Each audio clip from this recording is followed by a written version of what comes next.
Oh man, another check engine light. Let's figure out what it is. So I got this OBD2 Bluetooth reader off Amazon, and it's working pretty well for me. It just plugs right up underneath here.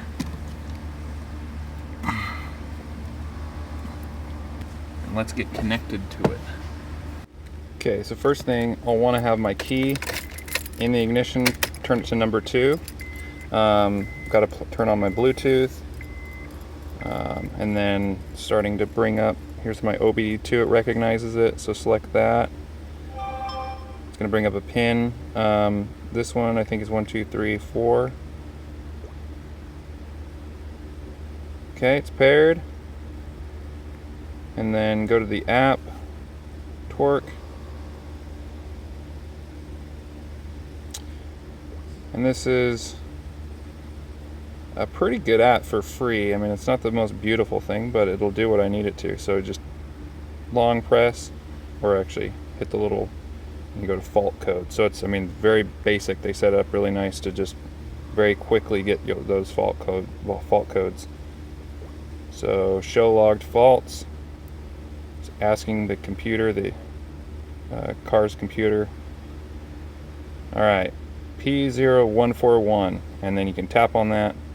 Tells you what the fault code means, and then it even gives you a web link to resources to learn about that.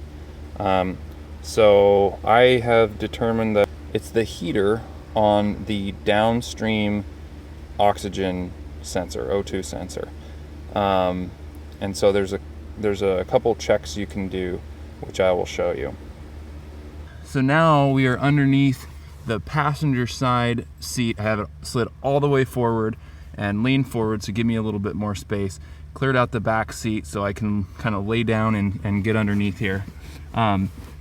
This connector here, so there's a little clip on here that I kind of yanked it out from where it was sitting, actually, and then there's little clips holding these in as well, and you can use your panel tools to get underneath there and pry those up without damaging them.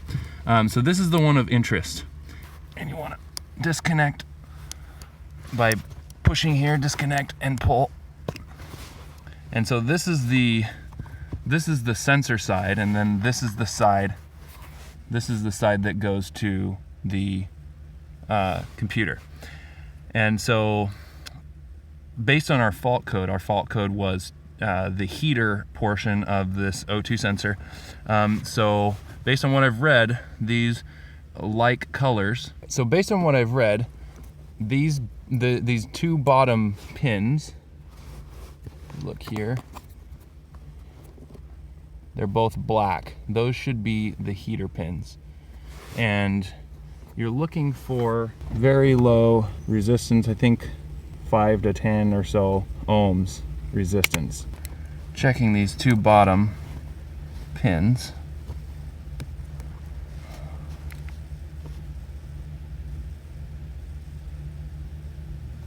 $118.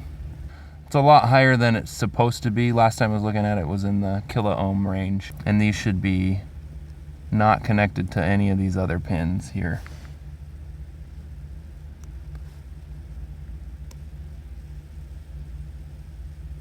All right, so I got this new Bosch replacement sensor, and it's got all the hardware, this nice seat grommet. I wanted to check the difference in resistance between this one and the old one. 5.8 ohms. It's a big difference. We were in the hundreds of ohms with the other one, and this one's 5.8. Is what it should be. All right, so I've got the car all jacked up, primarily the passenger side, and I wanted to take a dive underneath, see where we're going to be working. Here's our catalytic converter. This is the O2 sensor we're replacing. And follow that line all the way back. It's got a little heat shield that we got to unclip it from, and then goes right up to this grommet here that goes under that passenger seat that we were just at. So let's start taking things apart. Alright, so the way to get these off, you can just pinch them from either side and push them out of their spot. Try not to break these because the new replacement doesn't come with these little clips. You'll definitely want them. Alright.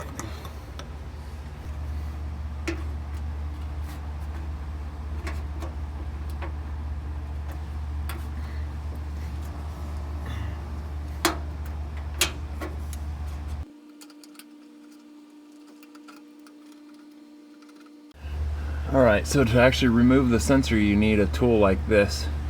It's a special socket slot cut into it. 7/8 or 22 millimeters is the size. I've got a link to it in my description here. So it slides right over the cable.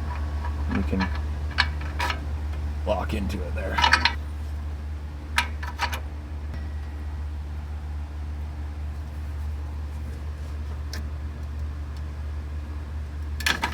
There we go. So now I use the specialized tool to just hand loosen the O2 sensor. It's important to note that this could be hot, especially if you've driven it recently. Just be careful not to burn yourself.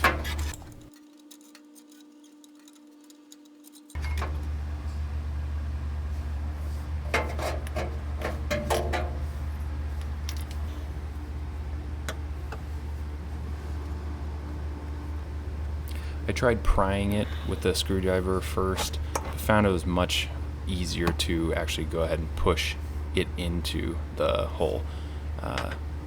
Push the whole thing in, you can push it with your finger and then go ahead and pull it out back through that hole to remove.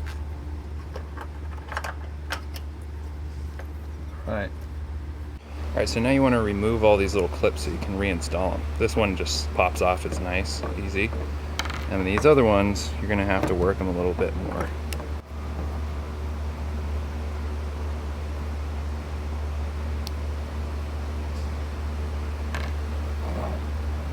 Alright, so the technique I found to get these off, you've got ratcheting on this side and on this side, and so you've got to kind of pry up on one side and then using a secondary screwdriver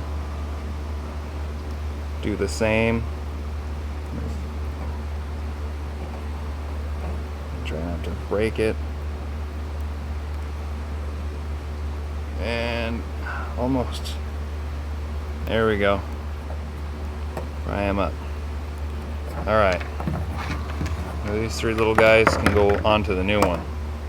So out of the box, this guy is kind of all of these little rubber pieces are all pushed together, and so I'm just going to copy what I see on the original as far as placement. So this needs to get slid down a lot. You can see how this is all the way at this end, and then there's only really one other rubber spot here.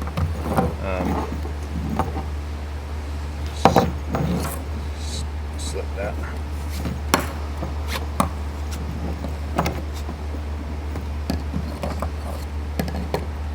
About the same length there. Slide these in. Should be good to go.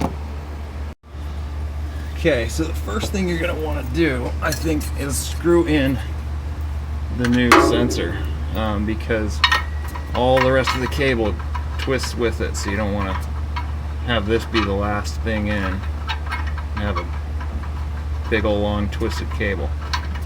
So trying to thread this in carefully without cross threading.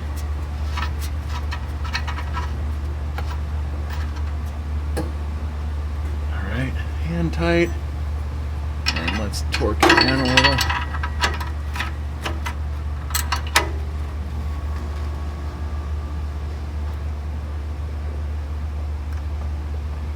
Okay. Alright, so I've routed the cable just like it was, and now it's just time to stuff this in and then put the clips where they were. So I fidget with this for a minute, trying to get it in, pushing it from this side. And what I ended up finding to be easier was pushing it through and then pushing it from the top side underneath the carpet. You can see that it's chamfered there nicely to slide through and get caught. So this is also where I got distracted from the work as a coworker came in and completely forgot to show the process of putting it in from the top side and connecting the clips on the bottom. And you want to reconnect.